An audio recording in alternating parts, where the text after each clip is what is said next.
Dios les bendiga, les habla el pastor Samuel Rolón.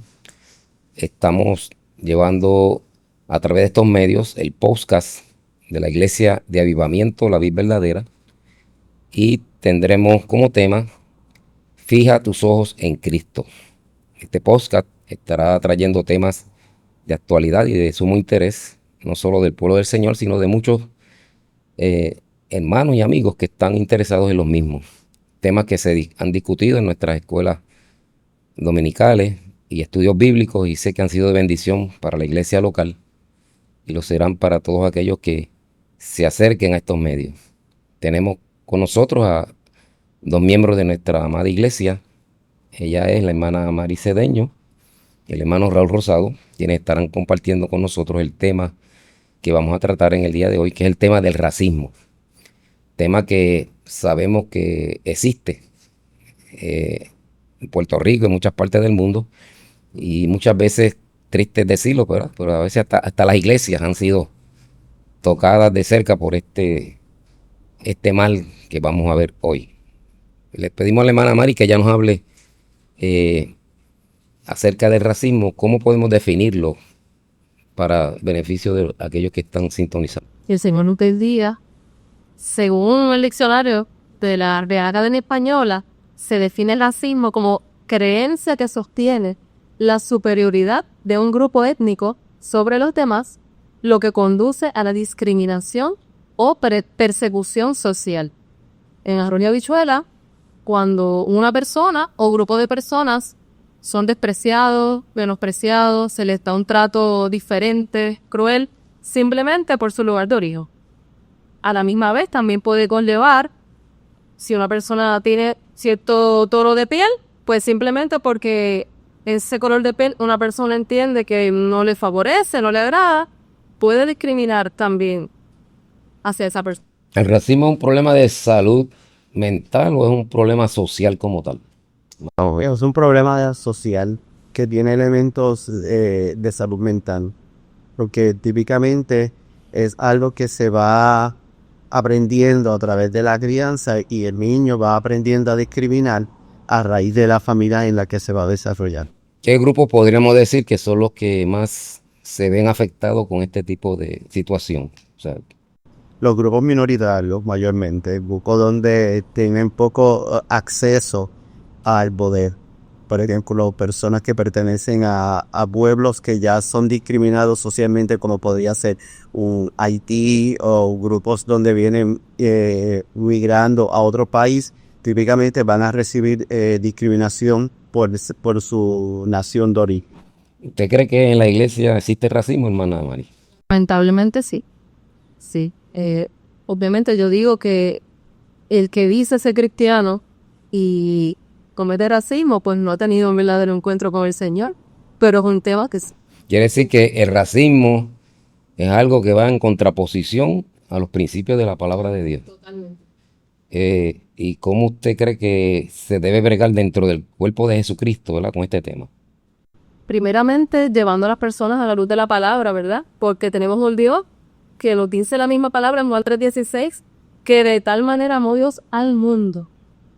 Incluye a todo el mundo. No dice ahí que Dios vino solamente por un grupo en específico del planeta, sino para todo aquel que en él cree, no se pierda, mas tenga vida eterna.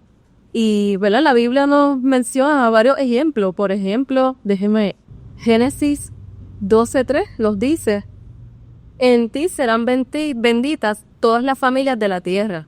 Cuando Dios empezó a tratar con Abraham, le estaba dando ya, ¿verdad?, esa palabra profética del Mesías, ¿verdad? En el Mesías iban a ser benditas esas familias de la tierra, y eran todas, no era simplemente un grupo. También vemos que Santiago 2:9 nos dice que la acepción de personas es pecado. Así que cualquier tipo de discrimen, Dios no lo va a aceptar, pero hablando del racismo, pues a Dios no le agrada. Dios vino a este mundo a morir por todas las almas, independientemente de su color de piel, de su estatus social, de su lugar de origen, ¿verdad?, de nacimiento. Y Dios no nos dio así. ¿Qué herramienta le podemos dar a una persona que, pues, está en esa condición, que está bien envuelta en el racismo, ¿verdad? ¿Cómo podemos ayudarlo para que esa persona salga de esa situación? ¿Qué ayudas hay al alcance de esa persona? Esa persona tiene que reconocer que tiene algo en contra de un grupo en particular. Muchas veces a través de chistes, bromas, comentarios, cosas pequeñas, y se ve marcado el racismo. Es bien importante tratar de cortar cualquier comentario que sea despectivo hacia un grupo en particular. Hay veces que se hacen broma en general sobre un grupo en particular, no necesariamente por color. Hay veces que para la población, por ejemplo, para los viejos, hacen muchos comentarios bien despectivos, comentarios con relación al poco acceso que pueden tener, comentarios sobre cuán funcional o pobres funcionales son, y son comentarios que son bien despectivos. La persona debe crear conciencia de que no debe realizar comentarios donde la persona que lo está recibiendo se va a sentir denigrada. A veces pensamos que los círculos cristianos no existe tal cosa, ¿verdad? Y mucho menos en el pueblo de Dios, pero sí tenemos claro que las Sagradas Escrituras nos hablan de un caso en particular en el Antiguo Testamento, donde el racismo fue evidente, y es el caso de Moisés, ¿verdad? Que su hermana dice que murmuró contra él porque se había casado con una mujer cusita. Cuando usted estudia que es una mujer cusita, es una mujer oriunda de África, especialmente de Etiopía, de raza negra, en otras palabras. Quiere decir que María tenía un problema de racismo y lo manifestó, ¿verdad? Lo verbalizó, y con la consecuencia de que fue excluida del campamento por 7 días, como dice la Escritura, ¿verdad? Leprosa, por haber hablado contra el siervo del Señor. Así que aún en círculos que podríamos decir que tal cosa no existe, sí puede existir. Lo importante es tomar las medidas, ¿verdad?, necesarias. En este caso fue Dios quien tomó las medidas, excluyendo a María por un tiempo del campamento, por la actitud de ella, ¿verdad?, en cuanto a este tema del racismo. Y no debería existir dentro de la iglesia del Señor. Ahora pregunto yo, hermana Mari, ¿qué consecuencias podría tener, por ejemplo, que en una congregación, y vamos, como estamos en el ambiente cristiano, exista tal situación de racismo? O sea, ¿cómo podría eso afectar en la vida espiritual de la iglesia? Esa persona principalmente, que puede ser la que está empezando a propagar ese problema de racismo, va a perder su salvación si no trabaja a tiempo con eso. De igual manera, va a empezar a envenenar a personas si empieza a comentar, si comparte lo que piensa, si llega incluso a decirle a la misma persona a la que está discriminando lo que piensa, de que se siente superior o de que esa persona tal vez no es lo que no le agrada, simplemente por su lugar de origen o su tono de piel. Esa persona que está recibiendo ese discrimen puede presentar un serio problema de autoestima que puede llevar incluso hasta el suicidio, porque es como una reacción en cadena. Algo tan sencillo que uno lo puede ver en teoría, si en la iglesia llega a presentarse ese tipo de problemática, va a contaminar al pueblo por completo. También va a quitarle, ¿verdad? Va a afectar el testimonio de los hermanos, porque Dios no nos ha llamado a eso. Dios nos ha llamado a incluir a todas las almas, ¿verdad? A amarnos los unos a los otros. La palabra nos invita a estimarnos los unos a nosotros y ver a los demás como superiores a uno mismo. El Señor no nos invita a que uno se crea mejor que otro, por el simple hecho de que uno tenga una oportunidad de tener algún conocimiento o de que Dios en su misericordia, ¿verdad?, puede utilizar a uno en ciertas áreas. Eso no lleva a nadie. Dios no le da licencia a nadie de que se sienta superior a una persona, y muchísimo menos simplemente por su lugar de origen. ¿Puede haber alguna diferencia entre lo que es el racismo y el discrimen, o están ambas cosas ligadas? Está bien relacionado. Lo que pasa es que muchas veces cuando hablamos de racismo lo especificamos hacia una raza. El discrimen es más general. El discrimen puede ser por razones de raza, por razones de sexo, por razones de condiciones físicas que uno puede tener. Por eso entonces se utiliza racismo hacia un área y discriminación. O sea que el racismo envuelve el discrimen, pero a la misma vez el discrimen es más amplio en términos de que ya trasciende lo que es una raza en particular. Sí. Puede ser por muchas razones el discrimen, pero el racismo se centraliza en un solo tema, que es la raza de esa persona en particular. Sí. Interesante por demás, ¿verdad? Podemos decir entonces que nosotros como cristianos tenemos que evitar ese tipo de cosas en la congregación, en la iglesia, porque como principal mandamiento del Señor, el Señor en una ocasión dijo, la ley y los profetas se resumen en esta palabra: amarás al Señor tu Dios sobre todas las cosas y a tu prójimo como a ti mismo. O sea que fíjense que el Señor está resumiendo todo. Digamos, todo lo que es la palabra se resume a dos cosas: en amar a Dios y amar al prójimo. Si yo no amo a mi prójimo, no puedo decir que amo a Dios. Por eso lo dice Juan, ¿verdad?, en su epístola.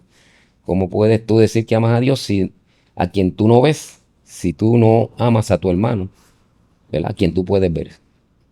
Así que por lo mismo, si yo no tengo ese aprecio, ese respeto, esa consideración hacia aquel que es mi hermano, pues estoy fallando delante de Dios. El discrimen no es de Dios, punto.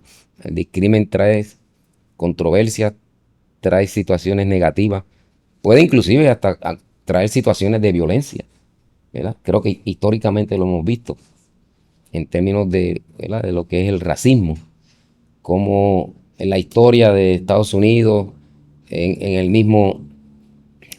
la misma Alemania, donde, pues, por cuestión de ser judíos nada más, fueron estos discriminados y había ahí también racismo, porque es una raza, los judíos son una raza. Así que fíjese todo lo que puede conllevar el solo hecho de uno discriminar. Controversias, muertes inclusive. 6 millones de judíos murieron en manos de los alemanes en ese entonces a causa de todo esto. Personas en Estados Unidos murieron por grupos racistas de supremacía blanca, los llamados Ku Klux Klan, donde murieron miles y miles, ¿verdad?, de personas de la raza negra a consecuencia de eso mismo, del racismo. Así que es algo que no se puede permitir. La Escritura dice que las zorras pequeñas echan a perder las viñas. O sea, cosas que parecieran nada se pueden convertir en el problema más grande para un país, para una iglesia, para una familia, para una ciudad, para un pueblo, para una nación. Cosas que son malas, no se pueden permitir. ¿Qué más podemos decir en esta que ustedes quisieran aportar? Bien importante también señalar que el discrimen va a afectar tanto al que lo recibe como al que lo da. Porque el que recibe el discrimen, según va pasando el tiempo, llega el momento en que se percibe a sí mismo como menor a otra persona. Y entonces cuando viene al Señor, no acepta que Dios haya hecho una obra restauradora en él y siempre se va a sentir menor con relación a los demás hermanos. Y no permite que su espíritu, que su vida espiritual crezca porque siempre se minimiza. Y ese es uno de los efectos adversos del discrimen Sobre la persona que viene al Señor Jesucristo, Sí. que siempre se va a sentir inferior, vamos a decirlo así, al resto de los hermanos en la fe. Pero la Biblia es clara, nos enseña que todos somos uno en Cristo, ¿verdad? Que en Cristo no hay varón ni hembra, no hay bárbaro ni excita, no hay en el Señor discrimen, el Señor no discrimina por ninguna razón. Así que eso es lo hermoso del Evangelio de Jesucristo, que ante el Señor somos todos iguales. Él no hace acepción de personas, Él nos ama a todos, Él nos ve igual, ¿verdad?, a todos. Y cuando uno viene a Cristo, la verdad es la que te hace libre de esas cosas, porque la Biblia lo dice: conoceréis la verdad y la verdad os hará libre. Esa persona que se siente inferior, cuando viene a Cristo ya no se siente inferior. Por eso la Escritura también dice: ninguno tenga un más alto concepto de sí del que deba tener. Pero esa palabra lo que quiere decir que tampoco tengas uno inferior al que debes tener. Todos tenemos que tener un alto concepto, porque fíjese que la Escritura no dice que no tengas un alto concepto. No, dice no tengas más alto concepto del que tú debas tener. O sea, tú tienes que tener un alto concepto de ti. Tú tienes que valorarte a ti mismo. Tienes que tener una autoestima. Tienes que tener eso que Dios te ha regalado y te ha puesto en tus manos. O sea, tienes que reconocer que tú eres un hijo de Dios, tú no eres cualquier cosa. Que tu nombre está escrito en el libro de la vida. Todas esas cosas son importantes. Así que cuando vienes a Cristo, ese sentido de inferioridad se va. Porque para eso es que vino Cristo, ¿verdad? Para llevarnos a una vida plena, ¿verdad? De satisfacción, de gozo, de felicidad. Eso es lo que el Señor quiere. Que todos esos males que han tocado nuestras vidas por, ¿verdad? La mala conducta de los hombres, la mala interpretación de los hombres de muchas cosas que nos han causado, quién sabe, hasta heridas, daños y todas esas cosas. Cristo, cuando vino para traernos vida y vida en abundancia, para que todas esas cositas feas y malas que puedan estar por ahí, mire, para afuera en el nombre de Jesucristo. Y no tengamos que tener temor, ¿verdad? De ser quienes somos, como personas, como seres humanos, como padre, madre, como quien sea. Sería bueno, ¿verdad? Dentro de las enseñanzas de la iglesia, este tema se debería llevar. ¿Usted cree? Es un tema que es muy necesario. No sabemos cómo fue la crianza, ¿verdad?, de cada hermano, las cosas que se le fueron inculcando desde la niñez, los pensamientos con los que están batallando ahora en el Señor. Incluso personas que vienen nuevas, hay que educarlas a la luz de la palabra. Es un tema que es muy necesario. Y, ¿verdad? Es algo que hay que tocar. A veces se evita tocar estos tipos de temas porque son sensibles, pueden despertar ciertas acciones, pero hay que trabajarlo, porque, como usted decía ahorita, algo pequeño, si no se trabaja, puede repercutir después en algo mucho más grande, puede causar heridas y nos puede costar hasta la salvación. Y es algo que hay que cortar de inmediato para evitar que se siga propagando. Hermano Raúl, entendemos que dentro del cuerpo de Cristo, ¿verdad?, está la palabra de Dios, que es fundamental, es lo principal.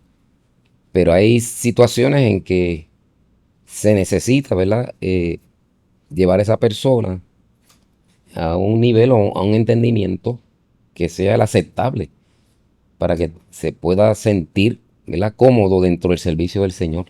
Hay herramientas, entiendo, porque tú eres psicólogo, que pueden ser utilizadas, ¿verdad?, juntamente con la escritura y la palabra, para llevar a esa persona a los pies del Señor. ¿Podrías decirnos algo en ese particular? Sí, hay estrategias para llevar a que la persona cree conciencia del comportamiento que está teniendo con relación a un sector en particular. En ocasiones, como está tan acostumbrado a realizarlo, no se da cuenta que tenga ese sentimiento o que tenga esa manera de pensar con relación a ese grupo. Así que uno como profesional de la salud va llevando a la persona a crear conciencia para que pueda identificar de dónde sale eso, si es un comportamiento aprendido, si fue una mala experiencia que tuvo con algún sector en particular a lo largo de su desarrollo, identificar qué puede ser lo que esté generando o provocando ese comportamiento en particular hacia ese grupo. Entendemos que no solo, digamos, la persona que está ejecutando ese tipo de conducta, sino el que la recibe igualmente debe ser llevado también, digamos, a un tipo de terapia, no sé. Sí, porque a lo largo del desarrollo, la persona que ha sido altamente discriminada siempre se va a comportar en relación a lo que lo rodea como mejor. Y siempre su comportamiento va a ser bien retraído, va a ser un poco al lado, no va a interaccionar con los demás miembros de la iglesia, se le va a hacer difícil establecer relaciones interpersonales. Todo ese tipo de comportamiento que es más donde uno ve un comportamiento de retirada es el que se va a estar resaltando en este tipo de personas. Es importante también destacar el hecho de que, por ejemplo, ¿verdad?, vemos que cuando surgen estas situaciones, quienes casi siempre llevan la voz cantante, por decirlo así, es el que lleva ese discrimen, el que está siendo una persona mala contra la otra cuando se trata de este tema. Y normalmente el que recibe el agravio se ve como menos agresivo. O sea, lo que quiero decir es que hay una mayor agresividad, ¿verdad? En quien es el que ejecuta ese tipo de cosas, que es mucho mayor que quizás el que recibe el agravio no es tan agresivo. O sea, ¿por qué podemos decir? O sea, ¿qué podría ser la razón de eso? Porque la persona que está discriminando tiene el poder, ¿verdad? El poder de la palabra, el poder físico de intimidar al otro. El que recibe el agravio, pues es el que va a sentirse cuando se compara como menos, entonces no enfrenta a esa persona. Se siente más vulnerable, se siente que no tiene las herramientas, que como que no puede enfrentar. No Lo puede. interesante es que no necesariamente el grupo mayor tiene que ser el que ejerza la autoridad. Hay grupos mayores que son los que son más vulnerables a un grupo menor, porque el grupo menor tenga mayor autoridad sobre ellos. Ejemplo, los ricos son pocos, pero ejercen más presión sobre los pobres, que son más. ¿Verdad? Eso sería un ejemplo. Un ejemplo de esto. Bueno, interesantísimo este tema, ¿verdad? Eh, Sería algo realmente hermoso, ¿verdad? Si todo el mundo entendiera de que nadie debe ser objeto de estas cosas, ¿verdad? O sea, que cada nación, cada país, cada lugar en el mundo pudiera ver a la otra persona como su semejante, como su prójimo, como una persona a quien Dios creó, porque Dios nos ha creado a todos. Pero tristemente los sistemas muchas veces, como ustedes acaban de expresar ambos, el tipo de educación, enseñanza, circunstancias sociales, económicas, religiosas inclusive, tienen mucha repercusión en la conducta de muchas personas que lo llevan a ese tipo de cosas. Fíjense, hablando pues precisamente del ambiente, vamos a hablar religioso, del ambiente que tiene que ver con las religiones. Hasta en eso hay religiones que tienen ese tipo de práctica o ese tipo de enfoque hacia otras religiones, ¿verdad? Por ejemplo, tenemos los llamados musulmanes que no quieren saber de los judíos, ¿sí? O sea, es un grupo en particular por el cual discriminan, persiguen, hasta los matan, le dan muerte, porque ellos entienden que esas personas no deben existir en esta tierra. Inclusive ha habido presidentes de naciones como Irán, ¿verdad?, que han dicho que Israel debe desaparecer. Otros líderes de naciones, aquí tan cerca como en Venezuela, que en una ocasión se atrevió a decir que maldecía a Israel con las entrañas, ¿verdad?, de su vientre, y después se murió por tal cosa, entiendo yo, que Dios lo fulminó. Pero qué bueno sería, ¿verdad?, que si todo el mundo conociera a Cristo, estas cosas no tendrían lugar. He ahí la gran diferencia cuando se tiene a Cristo y cuando no se tiene al Señor. Porque el Señor es el todo en nuestras vidas. Así que muchas gracias por estar con nosotros. Ha sido muy interesante, ¿verdad?, esta plática. Esperamos que usted que ha estado con nosotros nos vuelva a sintonizar y se siga empapando de estos temas que son tan importantes y de actualidad. Y usted verá cómo lo que vamos a traer aquí va a ser de su interés y del interés de muchas personas que le decimos a usted, invite amigos, familiares, hermanos en la fe, para que también puedan unirse a nosotros y tener esa bendición de recibir esta palabra y estas orientaciones que son tan necesarias hoy en el tiempo en que estamos viviendo. Con Cristo todo es mejor. Y recuerde, fija tus ojos en Cristo. Le habló el hermano Samuel Rolón, la hermana manicedeño, el hermano Raúl Rosado, y esperamos que en una futura ocasión usted vuelva a estar con nosotros. Recuerde, Iglesia de Avivamiento, la vida verdadera, estamos en la carretera 175, kilómetro 13.3, en el pueblo de Trujillo Alto. Allí las puertas de nuestra iglesia y de nuestros corazones están abiertas para recibir a todo aquel que tenga a bien visitarnos cuando le sea posible. Dios les bendiga, Dios les guarde y hasta una próxima ocasión.